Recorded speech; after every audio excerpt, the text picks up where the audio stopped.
കാമായിട്ടുള്ള വളരെ റിലാക്സ്ഡ് ആയിട്ടുള്ളൊരു ദിവസമായിരുന്നു ഇന്ന്. സൺഡേ ആയിരുന്നേ. സൺഡേ എനിക്ക് മറ്റൊരു സന്തോഷം എന്താണെന്ന് ചോദിച്ചാൽ എല്ലാവരും വീട്ടിലുണ്ടാവും. രാവിലെ നല്ലൊരു ചായ കുടിച്ചുകൊണ്ടാണ് ദിവസം തുടങ്ങിയത്. അധികം മഴയുമില്ല, അധികം വെയിലുമില്ല. അങ്ങനെ ഒരു ദിവസമായിരുന്നു ഇന്ന്. ഇത് നമ്മുടെ മുറ്റത്തെ ചെടികളാണേ. മുറ്റത്തിരുന്നത് കുറേയൊക്കെ സിറ്റൗട്ടിലോട്ട് എടുത്ത് വെച്ചിട്ടുണ്ട്. കാരണം മഴ വരുമ്പോൾ നല്ല മഴയാണ്. അങ്ങനെ മഴ പെയ്ത് കുറേ ചീത്തയായിപ്പോയി. അങ്ങനെ പോകാതിരിക്കാനായിട്ട് കുറേ സിറ്റൗട്ടിലേക്ക് എടുത്ത് വെച്ചതാണ്. ഈ സി പ്ലാന്റും സ്നേക്ക് പ്ലാന്റും ഒക്കെ ഇൻഡോർ പ്ലാന്റ്സ് ആണ്. ഞാൻ വീടിനകത്തായിരുന്നു വെച്ചിരുന്നത്. ഇപ്പോൾ മോള് തീരെ ചെറുതായതുകൊണ്ടാണ് പുറത്തെടുത്ത് വെച്ചിരിക്കുന്നത്. അവൾക്കറിയില്ലല്ലോ, ചിലപ്പോൾ അതിൻ്റെ ഇലയൊക്കെ നുള്ളിയെടുക്കും. അവൾ ഇത്തിരി കൂടി വളർന്നിട്ട് വേണം വീണ്ടും മുറിക്കകത്തേക്കൊക്കെ എടുത്ത് വയ്ക്കാൻ. അങ്ങനെ വീടിനകവും സിറ്റൗട്ടും ഒക്കെ പെട്ടെന്ന് അടിച്ചു വാരി. മോൾ ഉറങ്ങുന്ന സമയത്താണ് നോർമലി ഞാൻ വീട് ക്ലീൻ ചെയ്യാറ്. അപ്പോഴേ എനിക്കതിന് പറ്റുള്ളൂ. അവൾ ഉണർന്നു കഴിഞ്ഞാൽ പിന്നെ ഒരു കാര്യവും സമ്മതിക്കില്ല. വീടടിച്ചു വാരിയത് അവൾ ഉറങ്ങിക്കൊണ്ടിരുന്നപ്പോഴായിരുന്നു. എന്നാൽ ഇപ്പോൾ ആൾ ഉണർന്നിട്ടുണ്ട്. പക്ഷെ ഞാൻ തൊട്ടടുത്ത് കുറച്ച് ടോയ്സൊക്കെ വെച്ച് കൊടുത്തിരുത്തിയിട്ടുണ്ട്. ഇത് അവളുടെ ബ്രേക്ക്ഫാസ്റ്റിന് മുന്നേ ഞാൻ കൊടുക്കുന്നൊരു ഫുഡാണേ. മുട്ട പുഴുങ്ങി കൊടുക്കുന്നത് അവൾക്ക് നല്ല ഇഷ്ടമാണ്. പൊരിച്ചു കൊടുക്കുന്നതും സ്ക്രാമ്പിൾ ചെയ്യുന്നതൊന്നും അത്ര താല്പര്യമില്ല. നമ്മുടെ മുറ്റത്തിനോട് ചേർന്നൊരു പാഷൻ ഫ്രൂട്ട് ഉണ്ടായിട്ടുണ്ടായിരുന്നേ. അതിൽ ചെറിയ കായ്കളും പൂവും ഒക്കെയാണ്. തൊട്ടടുത്ത് തന്നെ ശംഖുപുഷ്പവും ഉണ്ട്. ഇത് നമ്മുടെ പറമ്പിലെ കൊടിയിൽ നിന്ന് പറിച്ച വെറ്റിലയാണ് കേട്ടോ. മോൾക്ക് ഉച്ചയ്ക്ക് ഞാൻ കഞ്ഞിയാണ് കൊടുക്കാറ്. ബ്രേക്ക്ഫാസ്റ്റ് കൊടുത്തു കഴിഞ്ഞ് അവളൊന്ന് ഉറങ്ങിയൊക്കെ എഴുന്നേറ്റ് കഴിഞ്ഞിട്ടാണ് കഞ്ഞി കൊടുക്കുന്നത്. കഞ്ഞിയുടെ കൂടെ തൈര് മിക്ക ദിവസവും അവൾക്ക് ഇഷ്ടമുള്ളൊരു കോമ്പിനേഷനാണ്. ബാക്കി നമ്മൾ വീട്ടിലുണ്ടാക്കുന്ന കറികളും ഉൾപ്പെടുത്താറുണ്ട്. ഇപ്പോൾ ഏകദേശം സന്ധ്യയാവാറായി. അച്ഛനും മോളും കൂടെ ചെറുതായിട്ടൊന്ന് നടക്കാൻ ഇറങ്ങിയതാണ് മുറ്റത്തൂടെ. നല്ലൊരു ക്ലൈമറ്റ് ആയിരുന്നു. എന്നാലും ചെറിയ തണുപ്പൊക്കെ ഉണ്ട്. അതുകൊണ്ട് ഞാൻ അവൾക്ക് തൊപ്പി വെച്ച് കൊടുത്തു.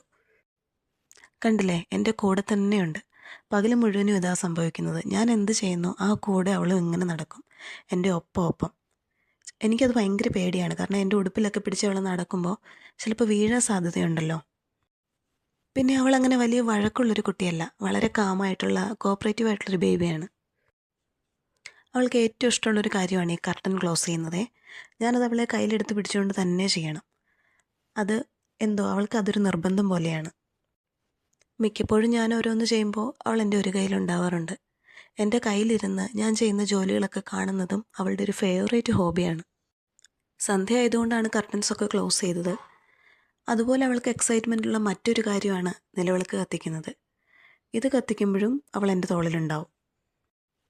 ഏകദേശം 7 മണിയൊക്കെ ആകുമ്പം ഞാൻ അവൾക്കൊരു സ്നാക്ക് ഉണ്ടാക്കി കൊടുക്കാറുണ്ട്. ഇന്ന് ബനാന ഗീ റോസ്റ്റാണ്. ഇതവൾക്ക് ഭയങ്കര ഇഷ്ടമാണ്. മാത്രമല്ല നല്ല ഹെൽത്തിയുമാണല്ലോ. ഇത് ഫ്രൈ ചെയ്യാനായിട്ട് കോളിഫ്ലവർ കുറച്ച് മഞ്ഞൾ വെള്ളത്തിലും ഉപ്പ് വെള്ളത്തിലും ഒക്കെ മുക്കി വെച്ചിരിക്കുന്നതാണ്. അങ്ങനെ ഫ്രൈഡ് ഐറ്റംസ് ഒന്നും അധികം എന്നും വീട്ടിലുണ്ടാക്കാറില്ല. ചില ദിവസങ്ങളിൽ അങ്ങനെ ഒരു മൂഡ് വരുമ്പോൾ ഉണ്ടാക്കാറുണ്ട്. ഇന്നിപ്പോൾ എല്ലാവരും ഉണ്ടല്ലോ. മഴയും തണുപ്പും ഒക്കെ ഉള്ളപ്പം ഇങ്ങനെ എന്തെങ്കിലുമൊക്കെ സ്പെഷ്യൽ ഫുഡ് കഴിക്കാൻ എല്ലാവർക്കും ഇഷ്ടമായിരിക്കും. ഈ ഫ്രൈഡ് കോളിഫ്ലവർ സ്നാക്കായിട്ടോ ചോറിന് കറിയായിട്ടോ ഒക്കെ ഉപയോഗിക്കാം. കടലമാവ് മിക്സ് ചെയ്തിട്ടുണ്ട്, മുട്ട മിക്സ് ചെയ്തിട്ടുണ്ട്. നല്ല ടേസ്റ്റി ആയിരുന്നു. സത്യം പറഞ്ഞാൽ ചോറുണ്ണുന്നതിന് മുന്നേ ഈ സ്നാക്ക് തീർന്നു. പിന്നെ കുറച്ച് കപ്പ പുഴുങ്ങാൻ വെച്ചിട്ടുണ്ടായിരുന്നു. കപ്പയ്ക്ക് കറി ഇഞ്ചി മാങ്ങ ചമ്മന്തിയായിരുന്നു. ശരിക്കും അത് ഇഞ്ചിയാണ്, എന്നാൽ മാങ്ങയുടെ ടേസ്റ്റും ഫ്ലേവറും ഒക്കെയാണ്. ആ ചമ്മന്തി കൂട്ടിയാൽ ശരിക്കും മാങ്ങ ചമ്മന്തിയാണെന്നേ പറയുള്ളൂ.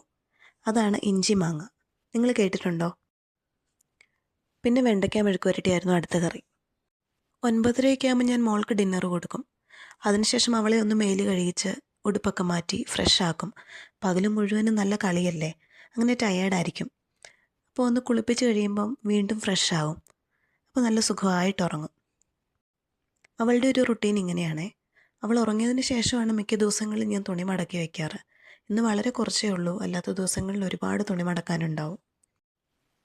തുണി മടക്കിലൊക്കെ കഴിഞ്ഞ് ഞാനും ഫ്രഷായി ഡിന്നർ കഴിച്ചു. ഇഞ്ചിപ്പുളി ഉണ്ടായിരുന്നു, ഇഞ്ചി മാങ്ങ ചമ്മന്തി ഉണ്ടായിരുന്നു, മെഴുക്കുവരട്ടി ഉണ്ടായിരുന്നു. അതിനുശേഷം വീട് ഒന്നും കൂടെ അടിച്ചു വാരിയിട്ടിട്ടാണ് ഞാൻ ഉറങ്ങാറ്. മറ്റൊന്നും കൊണ്ടല്ല, രാവിലെ എഴുന്നേൽക്കുമ്പോഴും വീട് അത്യാവശ്യം വൃത്തിയായി തന്നെ കിടക്കും.